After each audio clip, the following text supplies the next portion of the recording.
I think you know that we are living in some, well, let's say a lot has changed since we were together last year, those of us who were here, hasn't it? Has our world changed? Woo! Has our country changed? Good night. And was it Brad who said you can't even, I have to get the kids or the grandkids out of the room when the news is on because it's extra R-rated these days?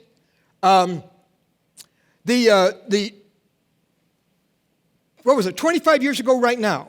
Do you know what was going on in San Francisco? I mean, I know there's a World Series going on now. Kansas City fans here? Come on, you can make a little noise. It's all, you've waited so long, for heaven's sake. Kind of the Cinderella team. Any Giants fans here? I don't know if they're San Francisco Giants fans. You guys are sitting next to each other. There's a wideness in God's mercy. That's wonderful. But I would just remind you that about 25 years ago, the World Series, San Francisco was in a World Series back then, too. Did you know that? What was going on the third night? Earthquake. Yeah, all of a sudden, Al Michaels is going, the whole place is shaking, the cameras start shaking, and the whole, all that part of California started shaking, and there was a major quake during the World Series. Terry Kennedy happened to be the catcher for the San Francisco Giants back then. And interestingly enough, as the stadium suddenly, I mean, who cares if there's a World Series? We're in an earthquake. And even the players didn't much care. They're like, let us out of here. And Terry Kennedy is running out of that stadium, looking for people he loves. And on his way out, some reporter, they're always there, says, Terry, what do you think? And he turned to him and blurted out the first thing he could say. He said, sure does change your priorities, doesn't it? You know, when everything is shaking, that is what happens. When your family's shaking, when your finances are shaking, when your health is shaking, when our country is shaking, when there's a whole lot more uncertainty than there's ever been, things that have never moved are moving. Sure does change your priorities, doesn't it? And the two lists of life, the things that really matter and the things that really don't matter, tend to get back in alignment. Because a lot of times the things that don't really matter end up mattering a lot to us. And the things that really matter don't matter a lot to us. And to get all back in the list when everything is quaking. Now, I saw some earthquake drills on the news in Southern California after the recent quake that they had. And I wish I hadn't seen that because it brought back memories of our family, our weird family, because of all the time they spent with their mother, of course. But what happened was we were out in Southern California, and they were telling us about earthquakes. We didn't know about that on the East Coast. And they were telling us about earthquakes. And now if you're from Oklahoma, you're an expert on earthquakes. Hard to believe. Things are changing. But we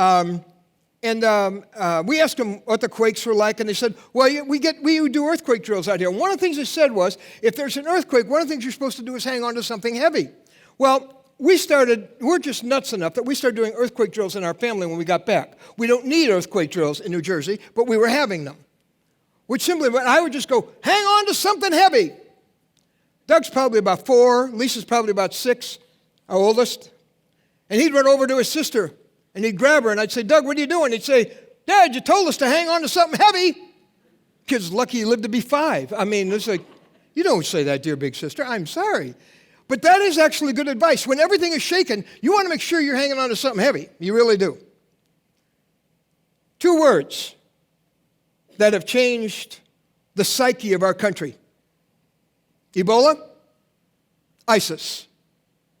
Isn't it true? I mean, there's more people are watching the news, more people who don't care about the news, care about it all of a sudden. Listen to this article that I read recently from the Washington Post about Ebola. Ebola started as a faraway thing, and that was scary enough. Then it jumped to a Dallas hospital where 1 man died, 2 nurses were infected. On Wednesday, Ebola took a different kind of leap, a psychological one, as concerns spiked nationally about how the threat of the virus might interfere with commerce, health, and even daily routines. Ebola moved closer to becoming the next great American panic. Across the country, workers and travelers took symbolic safety steps, wearing sanitary masks, lathering with hand sanitizer. Airline stocks fell as investors bet on a slowdown in travel due to Ebola concerns. Children living near Washington Dulles Airport told a psychologist about their fears of getting the disease. It's crazy.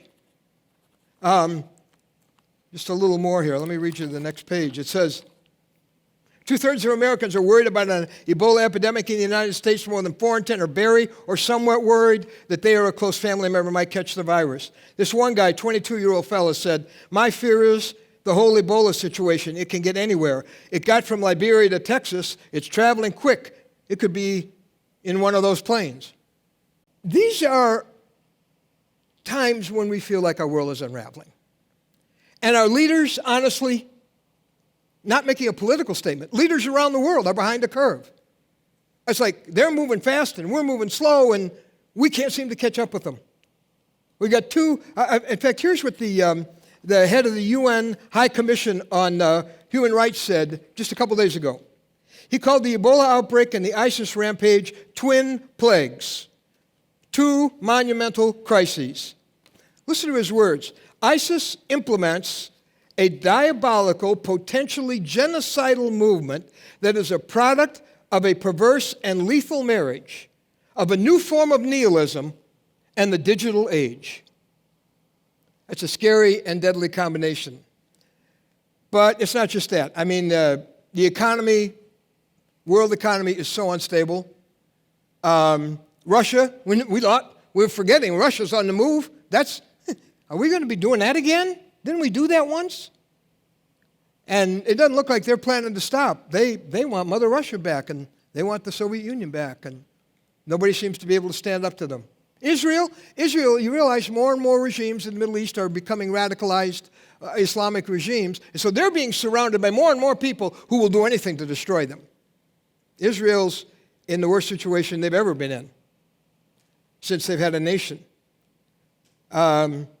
A nuclear Iran, nobody's been paying any attention to them, have they? We've been all concerned about ISIS and Syria. And a nuclear Iran is taking the world's most destructive weapons and putting them in the hands of some of our worst sworn enemies. Even in our own country, even before all this jazz, safe places aren't safe places anymore. People get shot in theaters and workplaces. They get shot at church. They get shot in the mall. They get shot all over the place. Schools aren't safe anymore. John McCain, by the way, you say, I'm really glad I came. I'm going to go get my antidepressants now. Stick with me. We're not done yet. We're just getting started. As if I had to prove to you that we are living in a unraveling world. But maybe I'm not supposed to quote John McCain because he's not with me right now. But he said these are the most dangerous times he's ever lived in, said the Vietnam War veteran. And isn't it amazing how our leaders who always are trying to calm everybody down, the Secretary of Defense, the head of the Joint Chiefs of Staff are making these apocalyptic statements that are like, whoo, even they're saying that? They don't usually say that. Then they have to back down the next day, but you can tell what they really feel. We're living in unsettling times. A lot seems out of control. That's why we are going to look at a biblical picture this weekend of unwavering faith in an unraveling world. I want to take you for just a minute, not to the book we're going to go to, but I want to take you to Psalm 46. I owe you this after painting this realistic, but not particularly let's all stand and cheer picture. Listen to this. God is our refuge. God is our strength. He is an ever-present help in trouble. Therefore, we will not fear, though the earth give way. That hasn't happened recently. The mountains fall into the heart of the sea. We will not fear. Though its waters roar and foam and the mountains quake with their surging. Think of that, Selah. There is a river whose streams make glad the city of God, the holy place where the Most High dwells. God is within her. She will not fall. God will help her at break of day. Nations are in uproar. Kingdoms fall. He lifts his voice. The earth melts. The Lord Almighty is with us. The God of Jacob is our fortress. Selah. Think of that. So be still. Turn off the news. Be still and know that I am God. I will be exalted among the nations. I will be exalted in the earth. The Lord Almighty is with us, the God of Jacob. is our fortress. Think of that. Think of that, Selah. Well, if you're going to plant your feet in the headlines, you're going to plant your feet in your feelings or your fears, then you're going down. But if you decide to plant both your feet on the promises of Almighty God, which have never failed, you're going to be unsinkable in the middle of this. And the worst of it.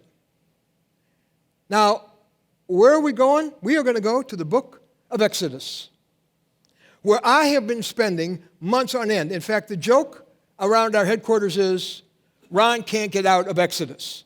Now, there's something wrong with that picture, because the book is about getting out, and I can't exit Exodus for the life of me. I think I might have just finally gotten to the end of it. I kept looking for another chapter when I was done, and maybe just go back through again. Then I went into Numbers and Deuteronomy, because they're sort of the rest of the story. What a book! And I see in there, through negative and positive examples, a lot of flesh and blood stuff. Not theory, not theology, real flesh and blood. You can see it, what it looks like in action. Unwavering faith. Sometimes we're going to learn from wavering faith, but unwavering faith in an unraveling world. Now, one of the things that attracted me to the book of Exodus for our time together is that their times were times, in many ways, like our own. You might remember that the book of Exodus opens, Joseph had been taken down to Egypt by slave traders many years before, and he had 400 years before the book of Exodus dawns on us, and he eventually becomes the second most powerful man after starting in a pit. He ends up on the pyramids through this incredible providence of God story, and he ends up inviting and his family come down because of the famine. You know the story. His brothers came with their families, and he had the chance to get even with the people that had ruined his life or tried to ruin his life, and instead he forgives them. And they decide to settle down there. Jacob and all the boys and their families settle down there. Joseph makes a prophecy. You can look it up at the end of Genesis and says, now you're going to live in that nation, but you won't stay in that nation. And years from now, God's going to deliver you from it. It takes 400 years for Joseph's end of his life prediction to take place. Enter the book of Exodus. Now, what's happened is that there was a dynasty of pharaohs in Egypt who themselves were foreigners to Egypt. So they were more sympathetic to foreigners like Jews living there. They didn't mind that Jews were there, and that the Jews were having lots of babies. They were growing fast. But a new dynasty came in who were pure Egyptian, and their Pharaoh, he didn't remember Joseph at all. He didn't care about all of that Jewish guy that was here. So he sees the Egyptians growing, and he goes, man, they're overtaking us. We're not going to be able to control this. They're our major labor force, but when there's more of them than there's more of us, how do we run this place? So he says, I want the babies killed. That was his solution. He tried to get the Jewish midwives to work with him and abort the babies at birth. They stand up to him and they keep going, and he says, what did you do? You didn't do what I said. Well, they said the Jewish women have babies real fast. We just couldn't get there in time to keep the babies there by the time we get there. They really stand up to power with awesome courage. So he sends out his people and says, I want every baby boy killed. So we've got senseless violence, brutal violence going on against babies. Genocide, ethnic cleansing. Sounds like some of our headlines today. Can you imagine the parental fears if you're a Jewish parent and you've got a boy? And you don't know how far this ongoing massacre, will it stop with the baby boys? And will we have Jews left if a whole generation of baby boys are destroyed? So you got parents who are very fearful of what the future is going to hold. Oh, and their future, instead of getting better, gets worse. I'm going to go over to the book of Exodus real quick, and we don't have this on a slide, but let me get my Bible expander here with my glasses. It's much bigger now. What do you know? And in chapter 1, we read about the order to get rid of the babies, and then let me just find my verses here. Chapter 1, verses 12 to 14. He says, it says, the more they were oppressed, because they're building the pyramids, they're the labor force doing all this work. The more they were oppressed, the more they multiplied and spread. So the Egyptians came to dread the Israelites and worked them ruthlessly, made their lives bitter with hard labor. They had been co-citizens there. Suddenly, they are being brutally treated. Their lives are bitter, hard labor, brick and mortar, all kinds of work in the fields. And again, it says the Egyptians used them ruthlessly. By the way, some interesting parallels between the Egyptians or the Jews of that time and the Native Americans of our time, who are so much a part of our heart and our ministry. Years of oppression, a tribal people, and later God will talk about their slave masters the Jews have. I've never seen so many young people so enslaved because all they know is addiction and depression and hopelessness and suicide. And all they know is a life that's all about dying all around them until they want to. So it's reminiscent to me of Native Americans. And you see here a growing hostility toward God's people in Egypt. Does that sound familiar? A growing hostility toward God's people? Are you feeling a little lonelier as a Christian? If you're living for Christ and you're standing for what He stands for, you probably are. This used to be a culture that welcomed the Jews. Now it is a culture that's turning on them. America used to be a place that was a culture that welcomed Christians. It is increasingly considering us the intolerant enemies. But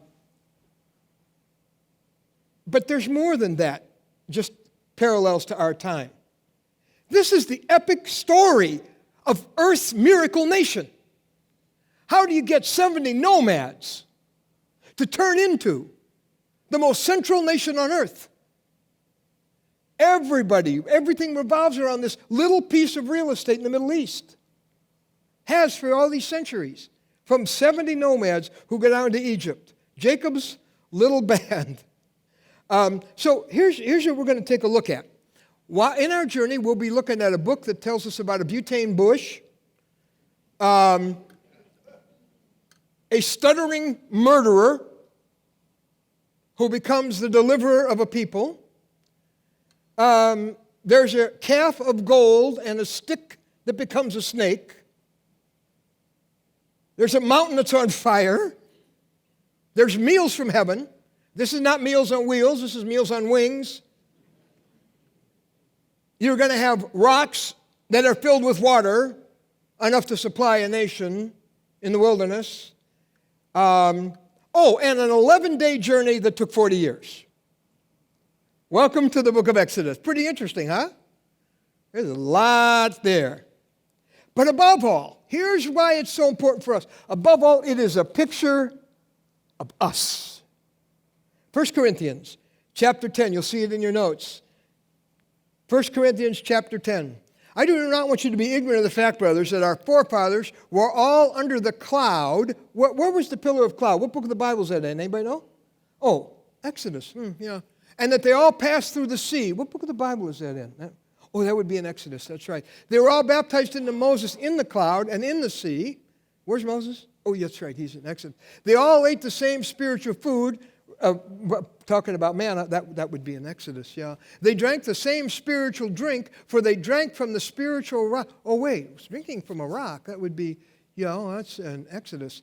That accompanied them. Well, look at this. No, don't go too fast. Go back a minute. That rock was Christ. Hello. Jesus is walking around the wilderness with them. Before He comes to earth is Jesus, the Son of God. He's there.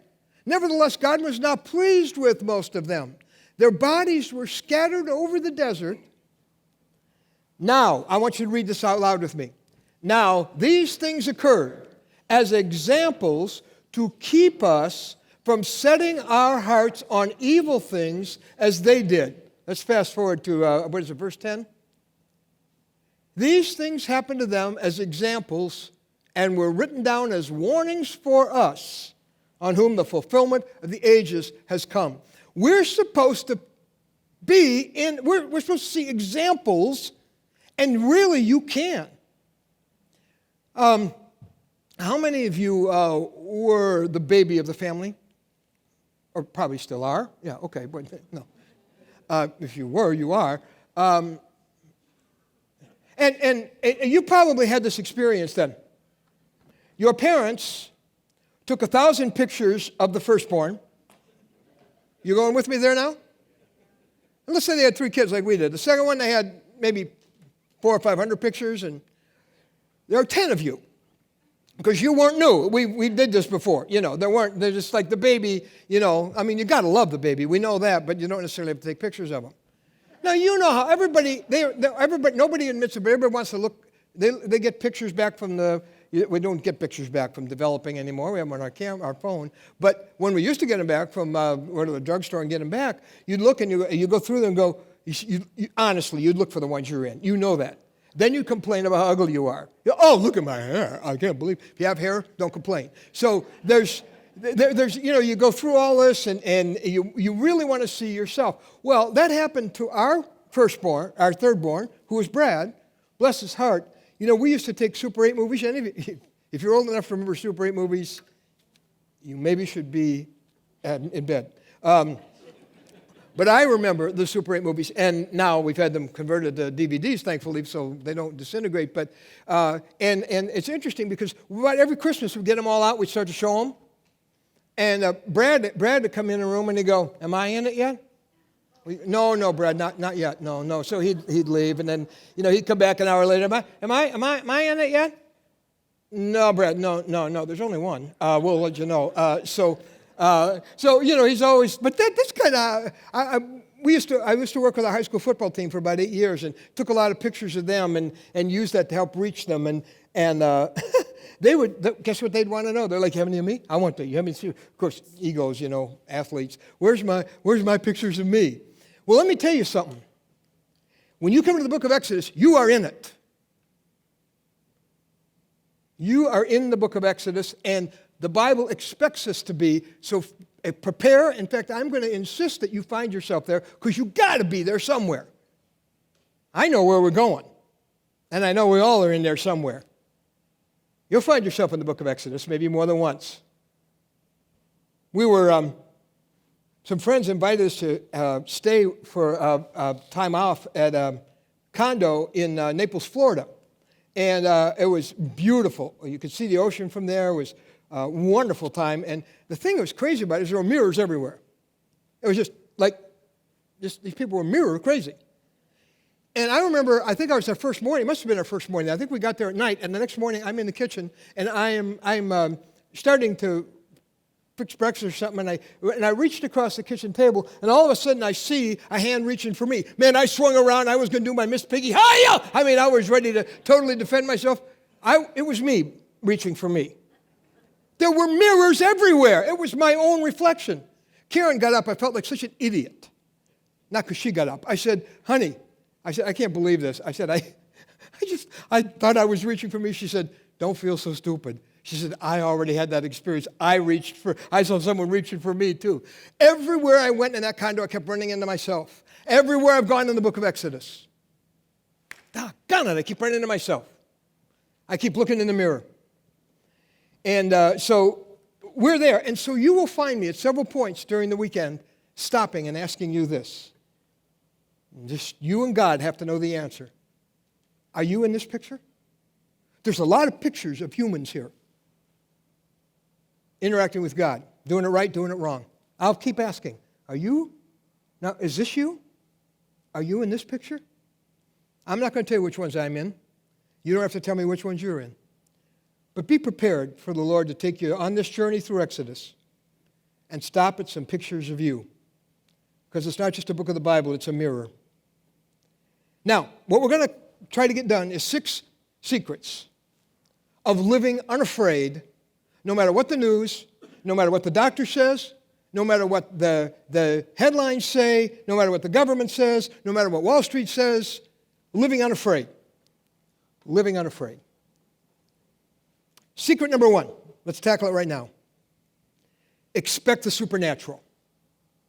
Expect the supernatural. Now, while this is a detour from the book of Exodus, we'll get into Exodus in just a minute.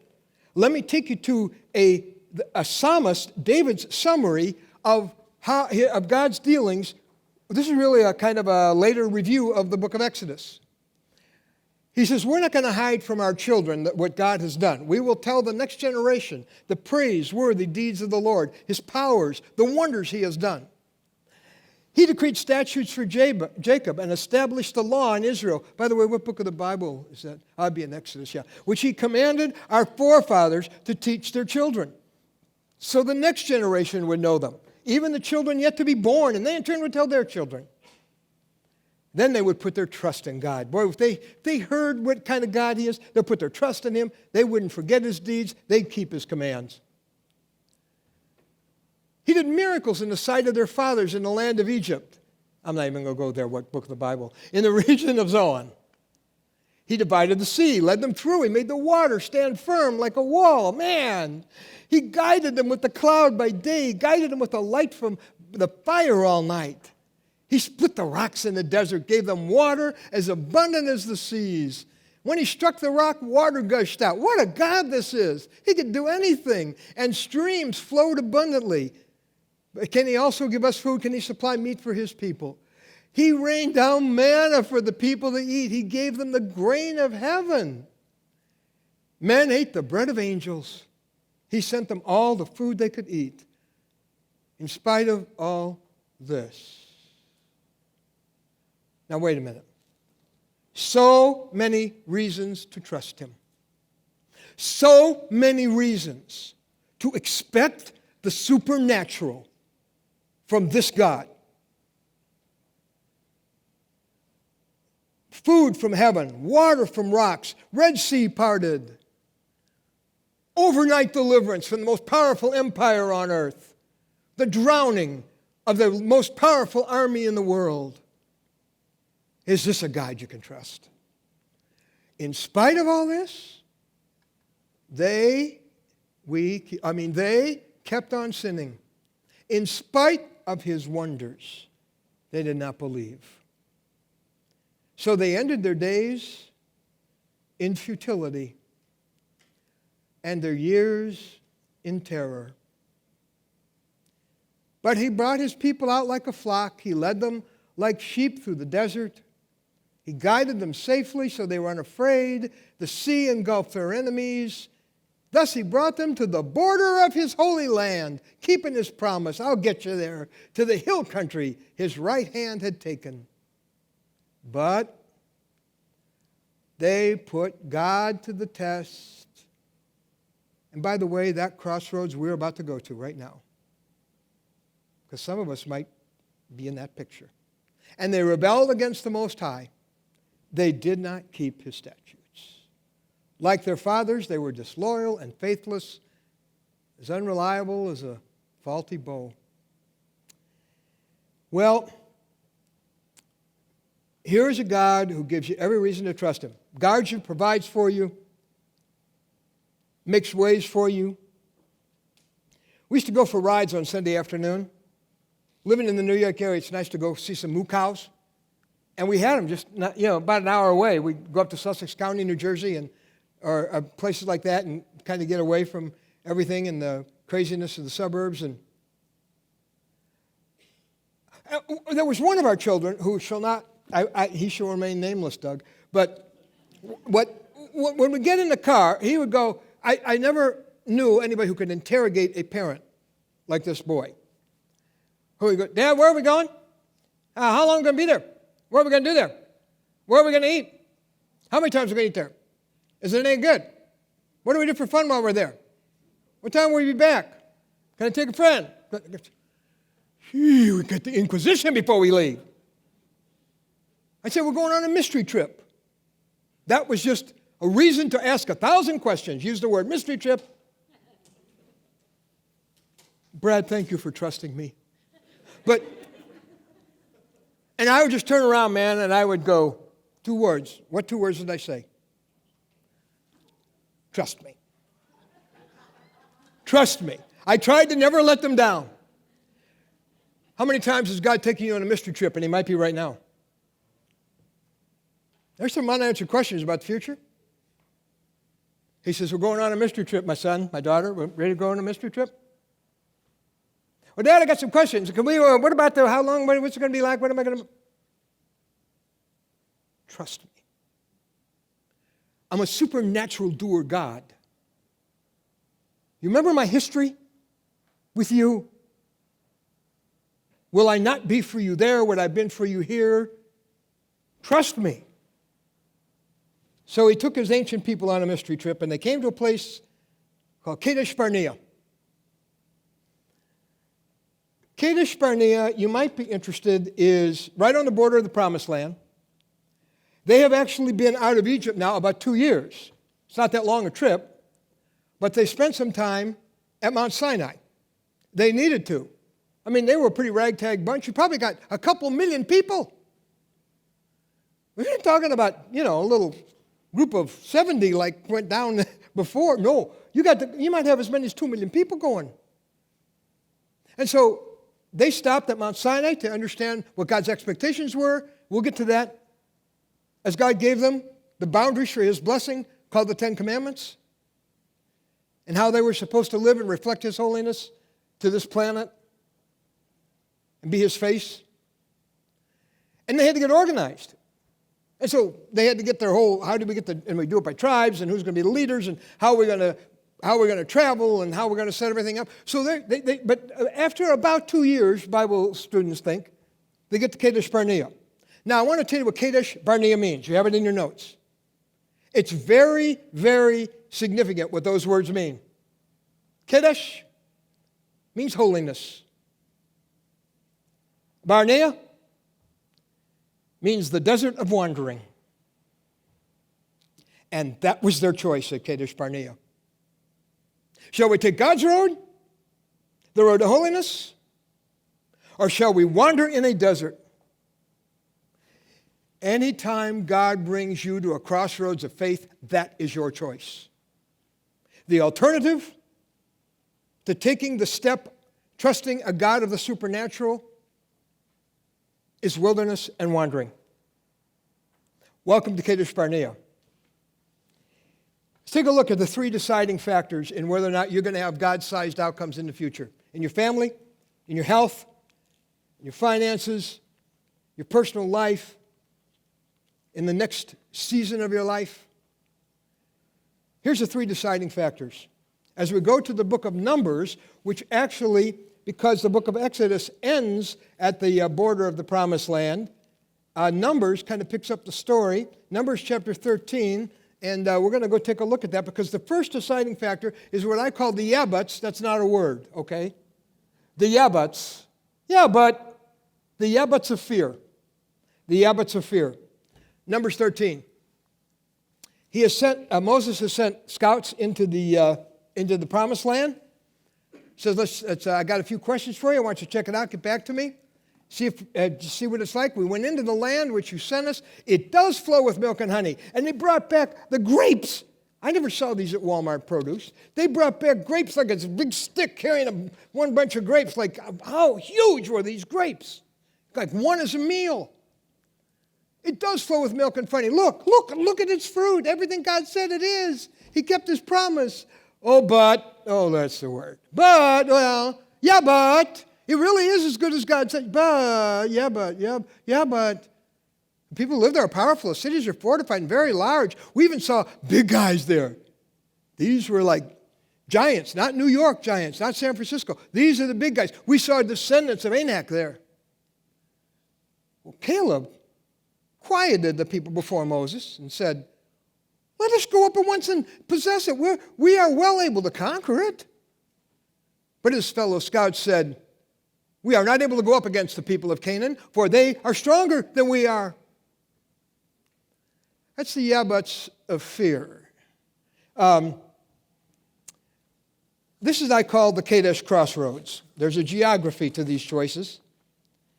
And there is a constant clash between, let's go back. Can we go back on that scripture? I want to show you 2 sentences. Verse 30 says, Caleb says, we should. The men who had gone up with him said, we can't. That's the crisis when you are at a crossroads of faith. We should, we can't. We should, we can't. We should, we can't. Faith says we should. Fear says we can't.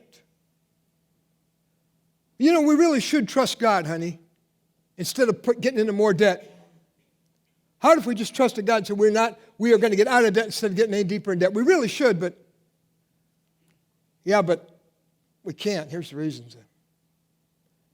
You might be single at this point. And see, I know I really should let God, wait on God. I've been waiting a while, but I should let God bring me somebody of His choosing. But I can't because of all these reasons. God's calling on me to step up. I feel this sense that He wants me to step up in the next season of my life to do something for Him that I'm a little afraid of. The giants look a little big. The land looks a little intimidating.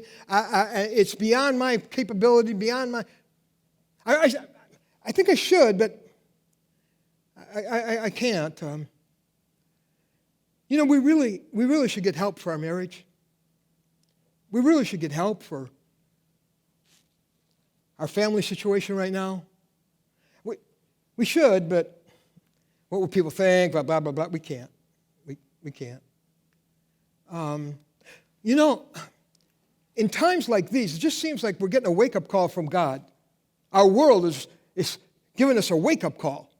We should be spending less on us and more on the kingdom of God and more on God's work on earth in times like these. But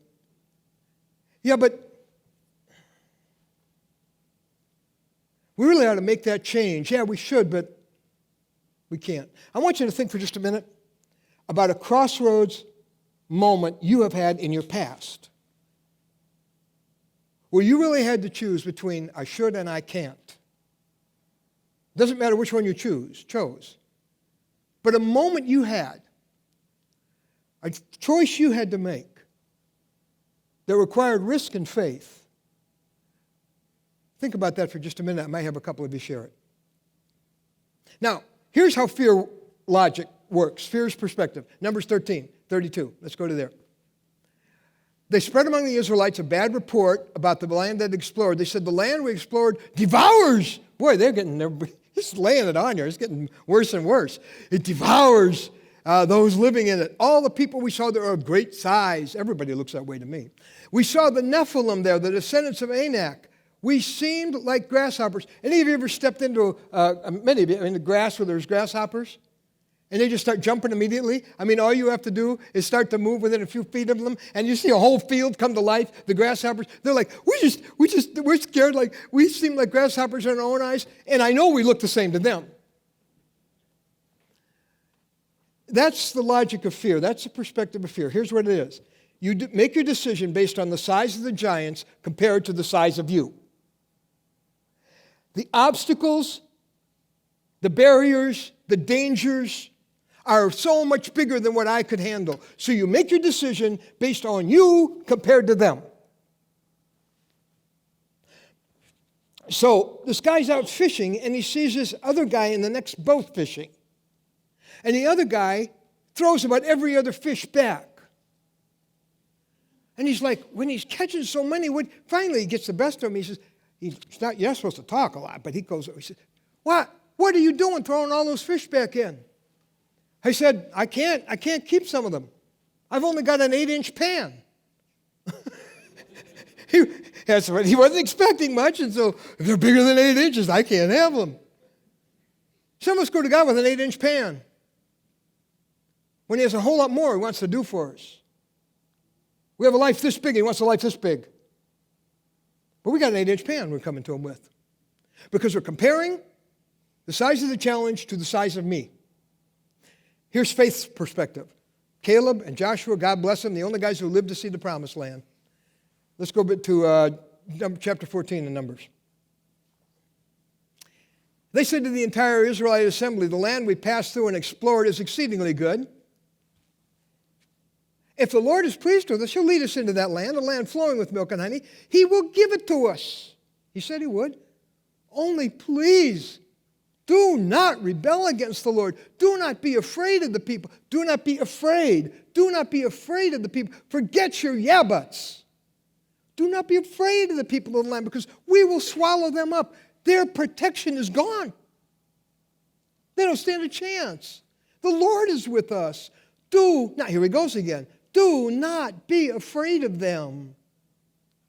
Here's what faith does. You decide based on the size of the giants compared to the size of your God. You don't compare the giant that is making you say, yeah, but, to the size of you. You compare it to the size of your God. This past summer was challenging for On Eagle's Wings. We usually have some special help in what is a very significant amount of money that it takes to go to 9 reservations and field an army of Native Americans who really can't raise their own support from where they're from, and have the Warrior Leadership Summer Conference where, man, it costs about $500 for them. They pay $25, and many of them have a hard time coming up with that. So it's a big deal, and this summer, because of just some things didn't materialize, when we left, we needed still a very significant percentage. What are we going to do, tell the reservations we're not coming? We tell kids, don't come to Warrior Leadership Summit? No. No, we went ahead, and the third reservation was one that was very special to my heart. It's the Mescalero Apache Reservation. Those of you who get our reports know I can't use the real names for several reasons in my reports, but the Mescalero Apache Reservation. See, the first Native kids I ever met, I didn't meet any in Chicago or New York.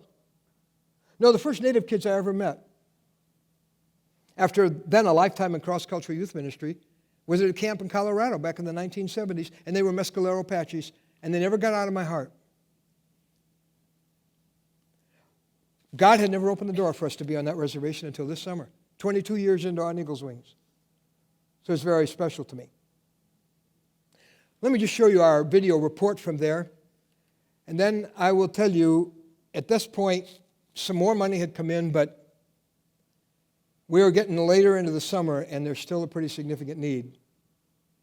But we were fighting for the kids at Mescalero Apache. I'll tell you, the nature of suicide there. 15-year-old boys testified before the United States Senate about all the kids dying, killing themselves there. At our book table, one of our team was showing a father my book on 10 time bombs of teenage youth issues, and he said there's chapters on this, and here's one on suicide and depression called Living is Always Better, or it's called The Tomorrow Robber, I think. And the dad said, he said, I wish my daughter could have read that. He said she was part of a suicide pact here with 4 other girls. She's the only one who went through with it. But I hope you can save some of these other kids. This was our report from that reservation.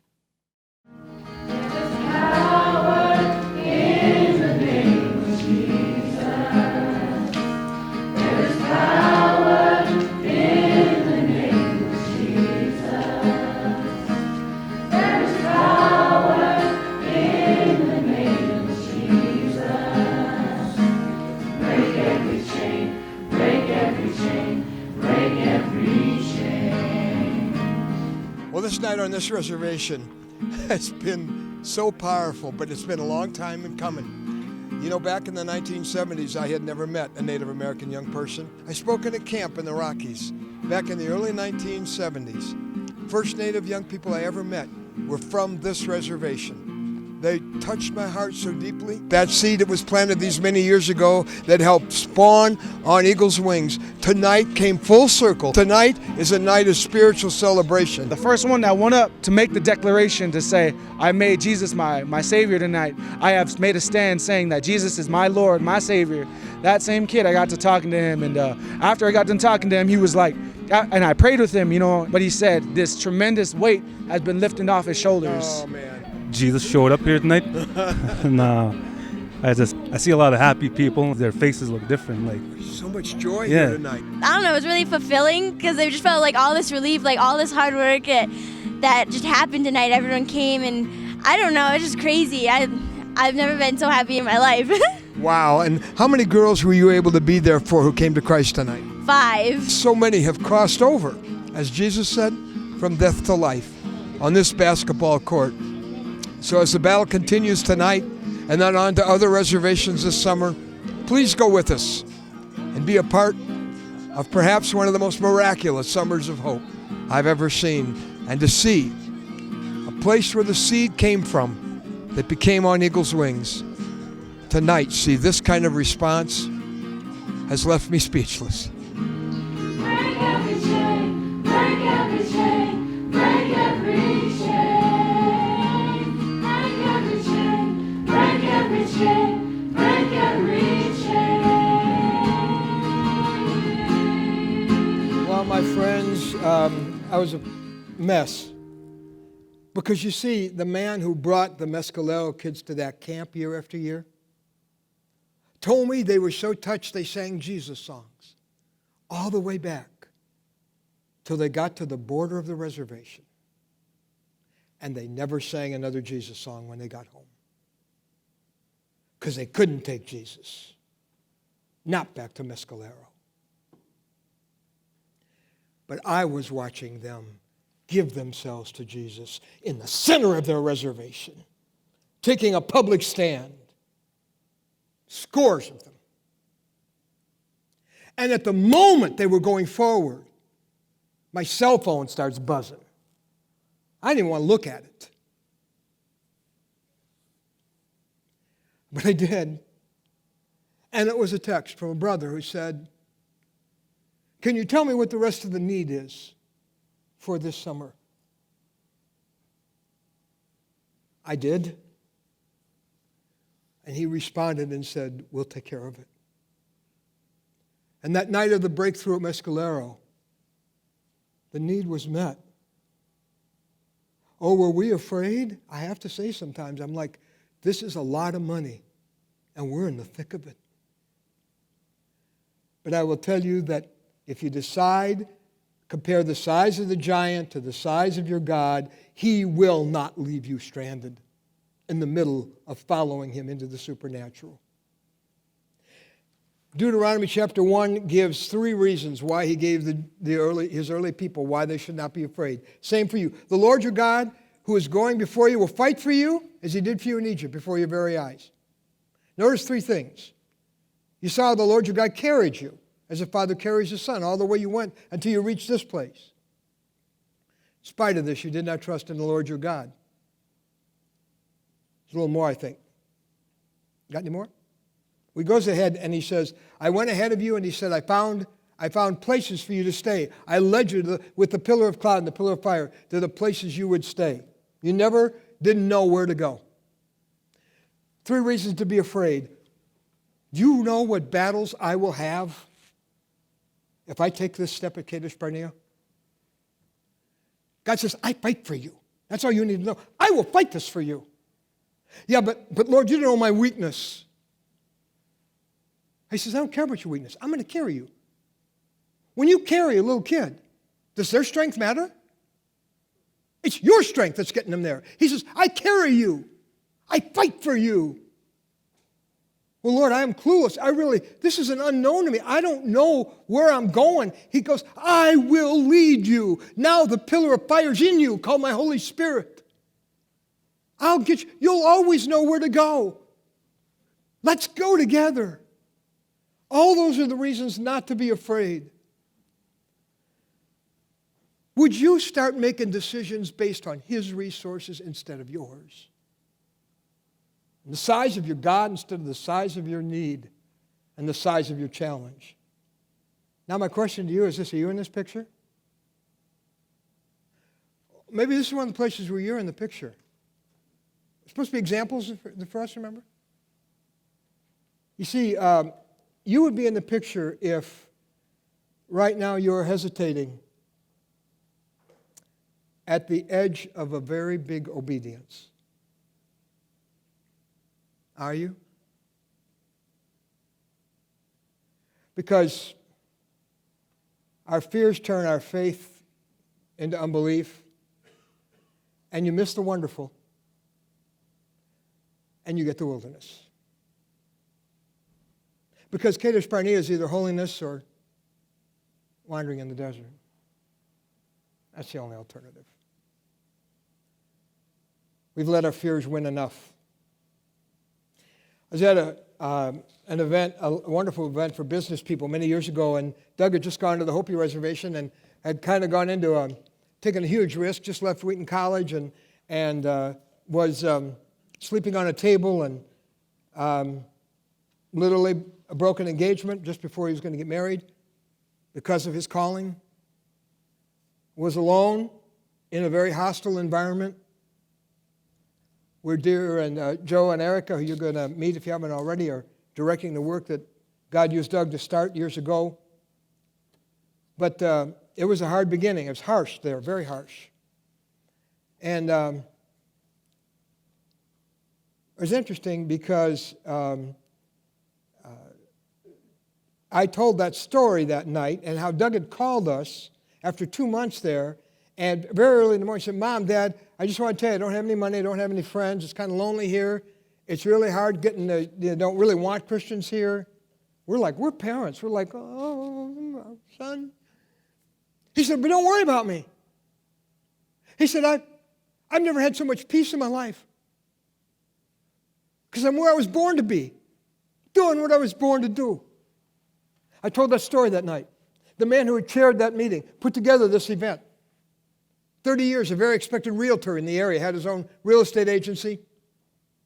He said, Ron, I got to talk to you. He said, 30 years ago, God said to me, I want you to go to an Indian reservation in the Southwest and serve me there. I talked to my wife about it. She said, boy, that's scary. We'd have to sell our house. They said, well, let's do this. Let's try to sell it. What if we sell our house in one weekend without a realtor? Could we go? Shall we go? Yes, we should. We should. They sold the house in the weekend. But he said we didn't go. The habits of fear. He said 7 years later we were divorced. He said, I'm very successful in this community and very well thought of, but he said, for 30 years I have known I have missed the plan of God.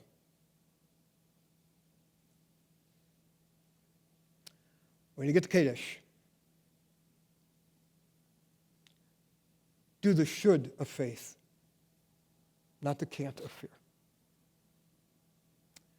Just very quickly, so you can actually sleep tonight, especially people from the East Coast. You're an hour later than I am. I said that we would just look, and so I'm going to do a lick and a promise and drive the compulsive people crazy because we won't fill in all the blanks. You're going to go, oh no, you talk about, I can't sleep. The deciding factors, the yabbats of fear. Let's take a look at the verbs of faith. The verbs of faith. I got to have you look at the faith of Moses' parents. You know how we know what kind of faith they had? Because Hebrews 11, the Hall of Faith tells us. Look at his parents. Before we get to Moses, Moses already had a legacy of faith before he was ever born. Moses' parents hid him for 3 months after he was born because they saw he was no ordinary child. They were not afraid of the king's edict. They had faith for this child. You know how I know they had faith? Because if you read the story, it won't take time to go to the scripture, but if you read the story, Mama knew she could not hang on to her child. She could only hide him so long. After 3 months, she couldn't hide him anymore. How do you hide a 3-month-old? They're starting to make noise at that point. She puts a basket together. She prepares that basket in the same words are the words that are used of the ark, the preparation of the ark, so it will be waterproof. And I have to put, this river is a river of death for Jewish boys. This is where Jewish boys are drowned. I'm going to have to put my son in the river of death. But I can't hide him forever. So I'm going to do everything I can to prepare him to be safe in the river of death. And by faith, she launches him in that basket.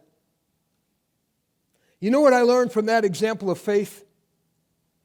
Here is a parent who realizes you cannot hide your children from the hostile world forever. Some parents are trying to. You cannot hide them forever. Your job is not to isolate them from the world. It is to insulate them. To make all the preparations you can to send them out into what may be a river of death for many kids in our world today. It is dangerous out there. You say, well, how do you insulate them? How do you prepare them? Like the honored, in the faith chapter, the honored mother of Moses did. Jochebed was her name. How do you do that? Here are some things. First of all, you give them shoulds with hows. You never give them, you should read your Bible. You should pray. You should witness. You should do God's will. How? Never give a should without a how. You just frustrate them. Number 2, never give a rule without a reason. Show them the reasons why God is against that or for that. Everything he's against is because of something he's for. There's a good reason for every one of those.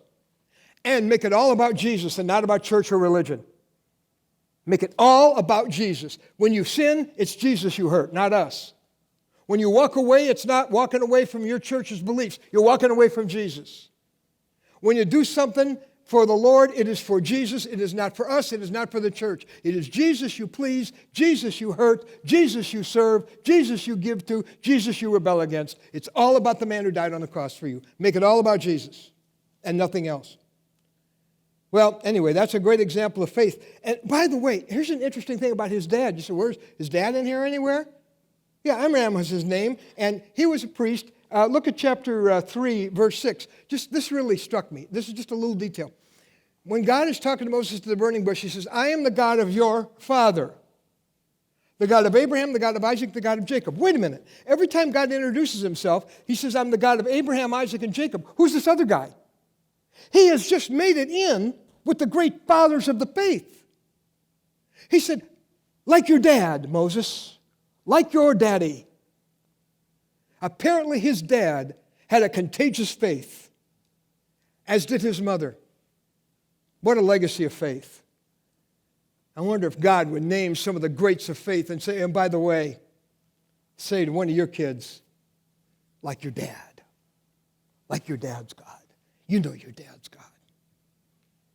Greatest compliment a guy can get. For the God to put him in that lineup. Okay, now let's talk about the faith of Moses. I want to show you the verbs of faith. Can't talk any faster. Karen the other day was apparently getting a text with some surprise in it, and she just said, my head was totally in this stuff. She goes, golly, Moses. I said, thank you, honey. That'll be a good title for this series. Thank you very much. That's really what I'm sort of looking at, golly, Moses right here. I say that when I look at his faith. Here's the verbs of faith. Look, see how you're doing with these. By faith. Moses, when he grew up, refused to be known as the son of Pharaoh's daughter. Stop for a minute. First of all, faith refuses what looks good right now.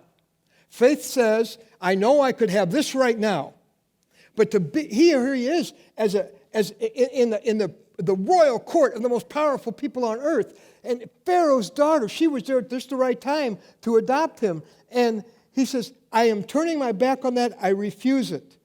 I wish Esau had refused a pot of stew. Given up for have a need met tonight, lose your birthright for your life. I wish David. So did David wish that he had refused to do what looked good right then. All the opportunity with this hot chick, Bathsheba, betraying his loyal soldier and committing adultery after God had sojourned the man after my own heart. I wish Samson had made the same kind of choice Moses did and not did what looked good right then. I wish Judas had not sold Jesus out because it looked like the right thing to do at the time. Faith refuses what looks good right now. Maybe you're supposed to do that. Faith, secondly, go on. Then it says, he chose to be mistreated. Listen to this choice. I'll be mistreated along with the people of God rather than be at the parties in Egypt, the pleasures of sin for a season. Secondly, faith makes choices. Faith chooses the hard road with the big payoff later over the easy road that runs out soon. Tony Evans of the Urban Alternative, I heard on the radio the other day, and he said that when he was a student at Dallas Theological Seminary, he had to work at night, and he worked all night at the Greyhound Depot. And he said, this is not a great job. You're trying to study all day, and you got to work all night. And he said, the guys here told him the first night on, they said, now, Tony, you need to know the rules here. See, we have to punch a time clock here, but he said, we kind of cheat on the time clock. We usually all take off a couple hours, go do what we want to do, and punch each other's time clocks and all that. So you'll just want to play that game, or you'll be alone out sweeping all night. He said, I'm not going to be able to do that because of my commitment to Christ. He said, really? He said, every night I got to sweep alone. I got to do all the dirty work alone. They abandoned me. He chose the hard road.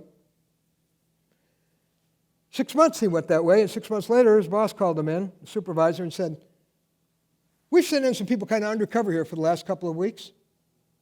And we see the game is being played. There's one guy here who doesn't play it, you. You're the new supervisor here. We see Hebrews 11:6 says, God is a rewarder of those who diligently seek him. Faith chooses the hard road with the big payoff later over the easy road that runs out soon. Faith, let's go. Then it says faith, here's the next thing that happens with Moses. He regarded the disgrace for the sake of Christ as of greater value than the treasures of Egypt. What? Wait, I'll take being looked down upon and rejected because I'm a Jewish guy, then I take all the treasures of Egypt. Because he was looking beyond that, he was looking ahead to his reward. Faith values things based on their long-term benefit rather than their short-term price tag. So in other words, how's this decision going to look 10 years from now? Now how's it going to feel good in a month? Kick yourself the rest of your life? No, you value things based on the long term. Oh, then it says this. Here's another. He left Egypt. He left Egypt, not fearing the king's anger. Faith leaves the darkness, no matter what it costs. If it involves darkness, I will leave it. Here's a great quote I heard from my pastor last week, and I think he got it somewhere else. I don't know where he got it, but I thought it was great. He said, you can tell the passion of an organization by what they say yes to. You can tell the integrity of an organization. You want to finish it? By what they say no to. You can tell the passion of a person, of you, by what you say yes to. We can tell your integrity by what you say no to. Faith leaves the darkness no matter what the cost. Then it says he persevered. You see that next part of that verse said that he persevered and stuck with. I mean, the people were a mess that he was leading, but it says he persevered because he saw him who was invisible. Faith perseveres because you keep your eyes on your God, not on the problems that are developed. And last of all, faith risks everything on the Word of God. Faith risks everything on what God has said. Hebrews 11:1 tells us what faith is. It says faith is the substance of things hoped for, or being sure of what we hope for, and certain of what we do not see. More certain than what I can see is what God has promised. Expecting the supernatural. Doug told me how our little grandson, our miracle heart patient boy, Taylor, who's going to be how old? 9? Holy moly. Our 9-year-old miracle boy, 9 years of miracles, even recently. He told me how he prays. Doug said, Dad, you know how Taylor prays? He prays like this. Dear Jesus, before he goes to bed at night, he says, thank you for, he might be sick. He says, thank you for making me well. He's not, he's sick. He says, thank you for making me well. Thank you for me having good dreams tonight. He hasn't had any dreams yet tonight. Thank you for making another member of the family well. And Doug said, I was just about to talk to him and kind of teach him how to pray, and then he thought, oh my goodness, that's how we all ought to pray. Like it's done. Doug posted that on Facebook, and the people started lining up behind Taylor on that one, baby. That's beautiful faith. So let me ask you, are you in this picture? Are you giving up the easy thing for the hard thing that is more important and more valuable that lasts? Are you valuing what will look good down the road? Are you leaving the darkness? I hope that's where you are in this picture. One last thing, and this will be quick, the surprises of God. This is the third part of this whole mosaic of expecting the supernatural. The surprises of God. I call it the Red Sea Rescue. You know the story. I'm not going to take a lot of time, but you can see the references. You can look it up yourself. Here's what happened. Moses comes back, says the Jews are going free. They go, great, when are we going? 10 plagues later. We're going to have some lice. We're going to have some frogs in the bed. We're going to have some dust. We're going to have blood all over the place from the Nile River being turned to blood. We're They're like, and it's like, when are we getting out of here? Oh, it's going to get worse before it gets better, honey. We're going to go through a bunch of plagues. He doesn't even tell them that. It just happens. It's like, we're never getting out of here. Pharaoh either says no or says yes and says no the next day. We're not getting out of here. I give up. So, and then finally, one night, God says, listen. He said, don't put any yeast in your bread. Won't have time to rise. When you go to bed tonight, don't wear your jammies. Stay in your clothes and keep your robe tucked in because you're going to need to run fast when it's time. Boom. Overnight, they're out of there. God delivers a nation in the night after all of this long wait. And then when we're up against the Red Sea, it can't get any worse. The Red Sea behind us, the chariots, the fully mobilized chariots of the Egyptian wrath coming at us. The sea, the soldiers, the sea, the soldiers, we're doomed. Bam, at the last second, waters part. I love this. God is the God of the 11th hour. He does 11th hour miracles. They're part of his surprises. Look at what it says. You cannot guess the outcome of your situation by how much time is left. We're out of time. There's no time for a solution. Oh, really? God who delivers a nation in a night and saves the world in 3 days, he doesn't have enough time left to take care of your thing. Come on. Or the length of the wait. You can't see Elisha's army. He says to his servant, hey boy, look at all the army with us. He's like, I count too. How do you count? How'd you do in math, Elisha? He says, there's more of them than there are of us. There's more of ours than there are of them. Can't see the invisible army. Can't feed 5,000 people from one lunch.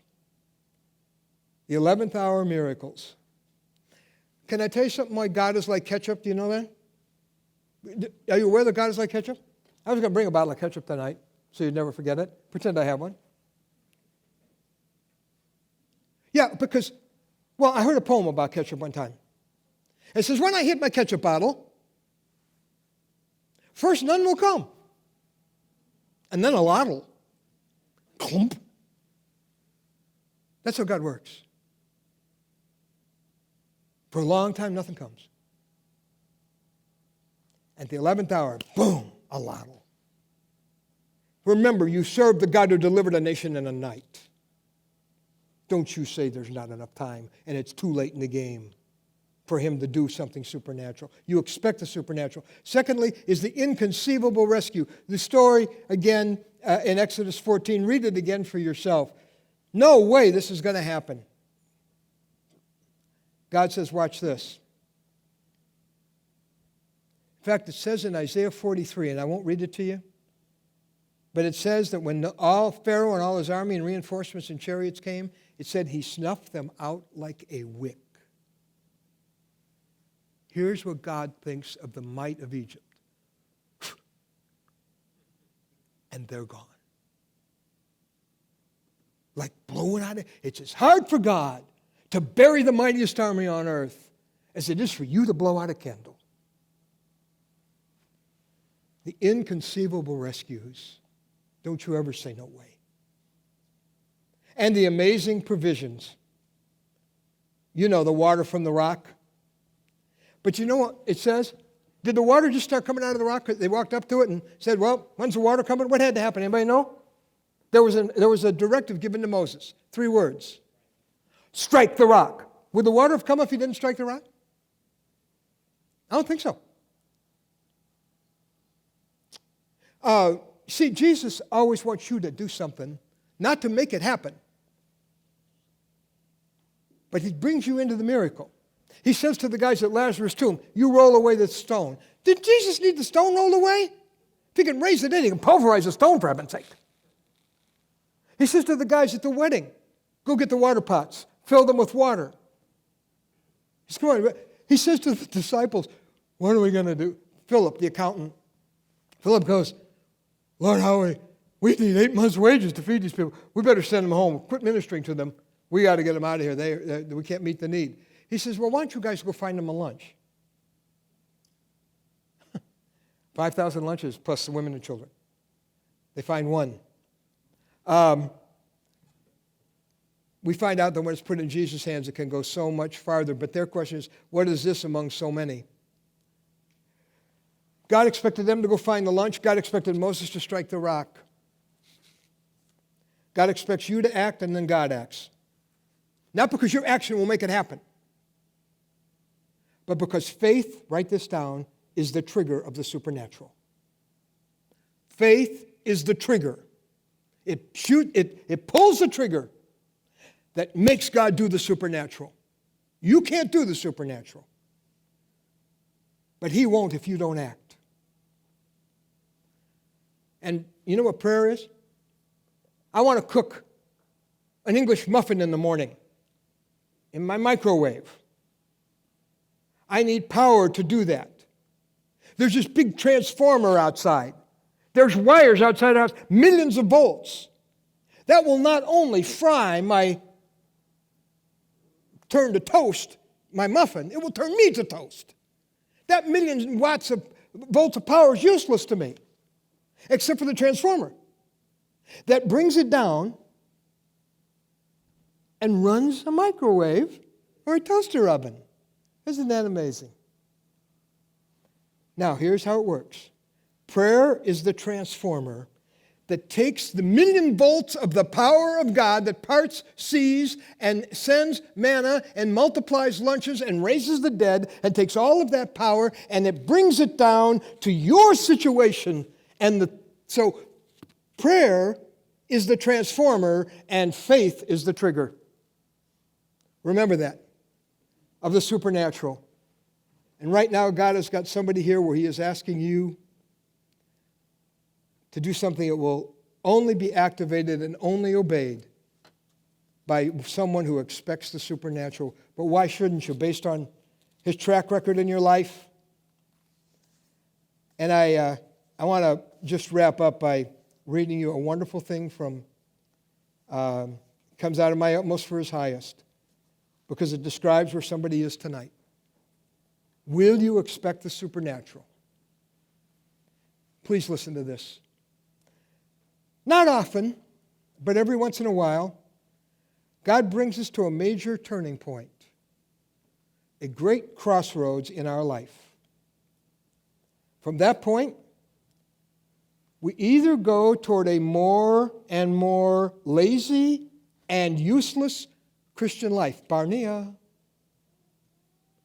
or we become more and more on fire, giving our utmost for His highest and our best for His glory. Welcome to the crossroads. Welcome to the crossroads. Lord, like your ancient children, you've given us every reason to trust you. And the next step in our life in you is calling us to say no to the can't of fear and yes to the should of faith.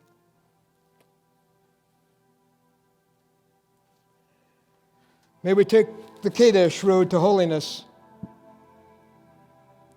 and turn our back on the Barnea road to wandering in the desert. And may we march boldly and unafraid and confidently into an unknown future with an all-powerful, ocean-parting, army-drowning, dead-raising God. We pray in Jesus' name. Amen.